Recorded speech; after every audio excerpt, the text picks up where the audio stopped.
কারো শরীরে পা লাগলে হাত দিয়ে সালাম করা কিংবা চুমু খাওয়ার বিধান কি? আমাদের সমাজে এই কালচারটা ব্যাপকভাবে প্রচলিত আছে। ধরেন আপনি বসে আছেন, আমি যাচ্ছি আপনাকে ডিঙ্গিয়ে, তো যাওয়ার সময় আপনার গায়ের সাথে আমার পাওটা লেগে গেল, তখন আমরা কি করি?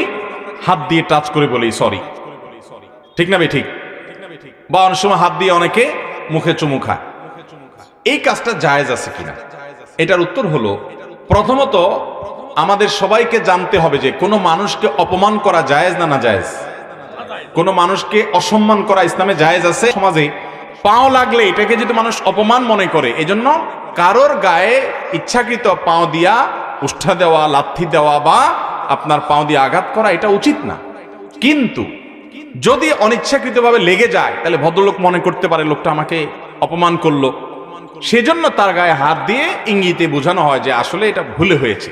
এই যে হাত দিয়ে টাচ করা হয় বা বলা হয় সরি, বা যেটাই করা হয়, এটার দ্বারা মূল উদ্দেশ্য কি? যে ভাই এই টাচটা অনিচ্ছাকৃতভাবে হয়েছে, আমি আপনাকে ইচ্ছাকৃত অপমান করতে চাই নাই, এটা না বোঝানো হয়? তো এই উদ্দেশ্য যদি হয় তাহলে এটা জায়েজ আছে।